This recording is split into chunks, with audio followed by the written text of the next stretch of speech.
वज़ीर-ए-आज़म की ज़ेर-ए-सदारत national action plan पर अमल दरामद से मुतालिक एपेक्स कमेटी का इजलास आज हो रहा है। इजलास में आला अस्करी और सिविल क़यादत, चारों वज़राए आला, विफाकी वज़रा और हसास इदारों के सरबराहान की मौजूदगी में अमन व अमान की मजमूई सूरत-ए-हाल का जायजा लिया जाएगा। इंसदाद दहशतगर्दी के ऑपरेशन के नताइज पर भी गौर। एपेक्स कमेटी इजलास में पाक अफगान सरहदी अमूर और खारजियों के खिलाफ ऑपरेशन पर भी बहस होनी है।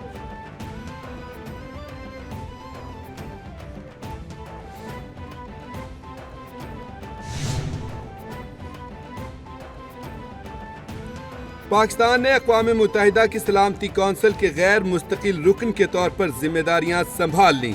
पाकिस्तान के एडिशनल मुस्तकिल मंदूब आसिम इफ्तिखार ने सलामती कौंसिल में पाकिस्तान का परचम लगा दिया।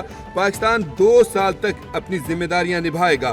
पाकिस्तान के मुस्तकिल मंदूब मुनीर अकरम का कहना था कि दुनिया को दरपेश चैलेंजेस से निमटने के लिए अपना किरदार अदा करेंगे। पाकिस्तान में मजमूई सिक्योरिटी की सूरत हाल बहुत बेहतर है। पाकिस्तान एक मजबूत मुल्क है। स्पीकर अयाज सादिक की ज़ेर-ए-सदारत पार्लियामेंट हाउस में हुकूमत और पीटीआई मुज़ाकराती कमेटियों का दूसरा दौर। इरफान सिद्दीकी ने इजलास का एलामिया जारी कर दिया। इरफान सिद्दीकी ने कहा कि पीटीआई ने 9 मई और 26 नवंबर की जुडिशल इंक्वायरी का मुतालबा किया है। बानी पीटीआई और दीगर सियासी कैदियों की रिहाई का मुतालबा भी शामिल है। पीटीआई ने मजीद वक्त मांगा है। पीटीआई चार्टर ऑफ डिमांड बानी चेयरमैन से मुलाकात के बाद पेश करेगी।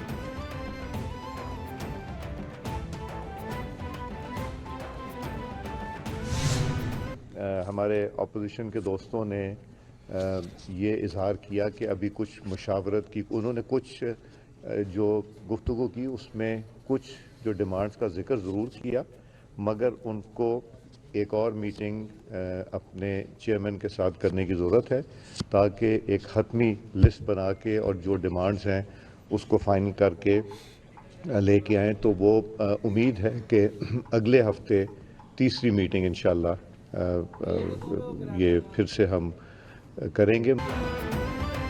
स्पीकर अयाज सादिक ने कहा है कि मुज़ाकरात का अगला दौर अगले हफ्ते होगा। मेरा किरदार एक सहूलतकार का है। हमें तमाम कौमी मसाइल पर आगे बढ़ना होगा। वतन अजीज की फलाह बहबूद हमारी जिम्मेदारी है। उम्मीद है दोनों फ़रीक़ैन मुज़ाकरात को मस्बत अंदाज में चलाएंगे। वज़ीर आला अली अमीन ने भी दिल खोल कर बातें की। उन्होंने बहुत सी मस्बत तजावीज़ पेश की हैं। पहले इजलास में जो तजावीज़ पेश की गई थीं उन पर अमल किया गया है।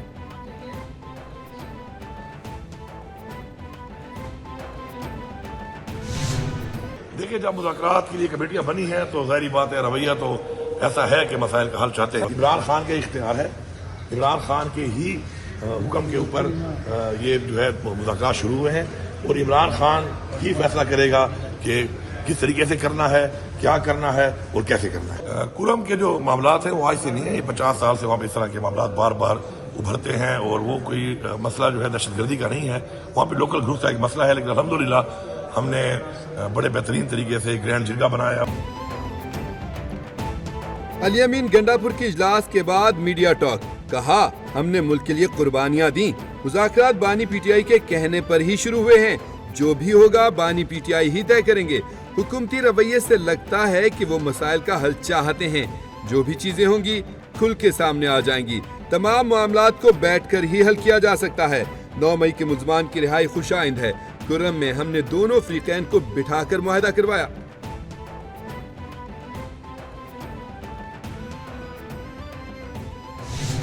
मुझे उन बच्चों से बहुत हमदर्दी है जो बच्चे इंतशार और फसाद का ईंधन बने और उन्होंने अपनी ज़िंदगियां तबाह की। लेकिन एक तरफ आप माफ़ीनामा लिख के देते हैं, आपके वालिदैन जो है वो गिड़गिड़ाते हैं, वो आपको जो है वो हर तरह का खुदा का वास्ता और तरले मिन्नतें करते हैं। दूसरी तरफ बाहर निकल कर जो ज़बान वो इस्तेमाल कर रहे हैं, मैंने कुछ क्लिप्स देखे जो लड़के बाहर निकले थे और उनका वही जज्बा है 9 मई दोबारा दोहराने के लिए अगले तैयार हैं। तो फिर मेरा सवाल ये है कि ये क्या इनको किसी रियायत का इनको मुस्तहिक होना चाहिए या नहीं, बहुत बड़ा सवाल है। झूठ बोलना पीटीआई का वतीरा है। 9 मई में रिहाई पाने वालों का आज भी वही अंदाज है। अगर ऐसा ही रहा तो 9 मई बार बार होगा। बानी पीटीआई कभी किसी गुनाह पर शर्मिंदा नहीं हुए। माफी उसे मिलती है जो माफी मांगता हो। بانی صاحب جیل میں دیسی مرغے اور ڈرائی فروٹ کھاتے ہیں، اب نہ جانے کون سی سہولت چاہیے۔ مریم نواز انتقامی سیاست پر یقین نہیں رکھتی، ان کی کتاب میں صرف میرٹ کا لفظ ہے۔ وزیر اطلاعات پنجاب عظمہ بخاری کی نیوز کانفرنس۔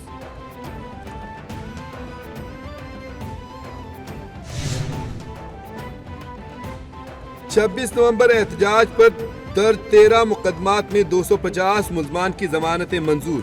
اصلاح دہشت گردی عدالت نے ملزمان کی 5,000 روپے کے مچلکوں پر رہائی کا حکم دے دیا۔ عدالت نے 150 ملزمان کی ضمانت کی درخواستیں خارج کر دیں۔ تھانہ بڑی گالہ کے مقدمے میں 18، تھانہ شہزاد ٹاؤن 9، تھانہ I-9 30 اور تھانہ سیکریٹریٹ کے 10 ملزمان کو ضمانت مل گئی۔ تھانہ سیکریٹریٹ کے 120 ملزمان اور تھانہ آبپارہ کے 25 ملزمان کی ضمانتیں خارج۔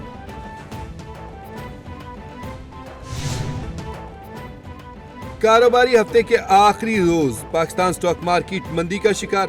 100 انڈیکس 1,17,000 اور 1,16,000 کی دو نفسیاتی حدیں گنوا بیٹھا۔ 1,164 پوائنٹس کی کمی سے انڈیکس 1,15,955 کی سطح تک گر گیا۔ گزشتہ روز انڈیکس 1,17,119 کی سطح پر بند ہوا تھا۔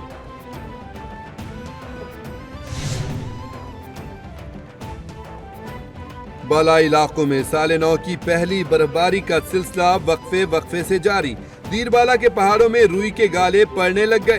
لواری ٹنل، کمراٹ، ڈوگ درہ سمیت پہاڑوں پر برفباری۔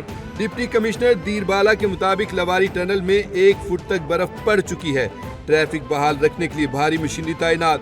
کشمیر کی وادی نیلم اور وادی لیپا میں بھی برفباری۔ گلگت میں پارہ نقطہ انجماد سے کئی درجے نیچے گر گیا۔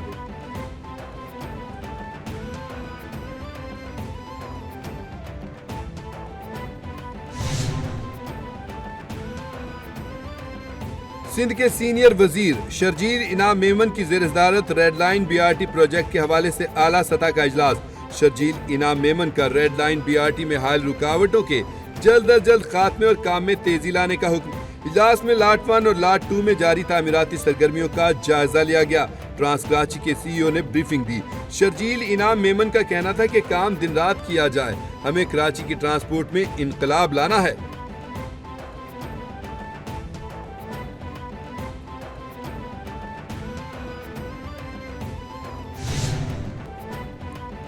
اسرائیل کی غزہ میں وحشیانہ بمباری جاری۔ عرب میڈیا کے مطابق حملوں میں مزید 63 فلسطینی شہید ہو گئے۔ اسرائیل کا خان یونس میں غزہ کے کمانڈ سینٹر کو نشانہ بنانے کا دعویٰ۔ شدید سردی اور سہولتوں کے فقدان کے باعث ایک اور نومولود زندگی کی بازی ہار گیا۔ جاں بحق بچوں کی تعداد 8 ہو گئی۔ اسرائیلی وزیراعظم نے حماس سے مذاکرات کے لیے وفد کو اختیار دے دیا۔ مذاکراتی ٹیم میں فوجی اور خفیہ ایجنسیوں کے حکام شامل۔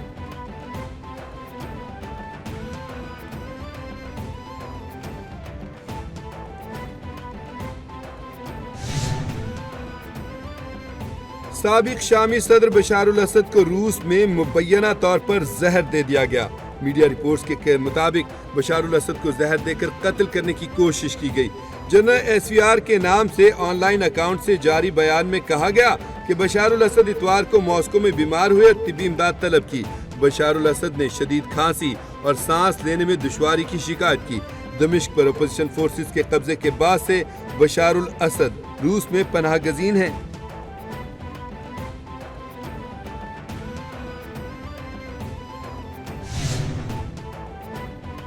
اور لندن میں سارا شریف کے قاتل باپ پر بیلماس جیل میں حملہ۔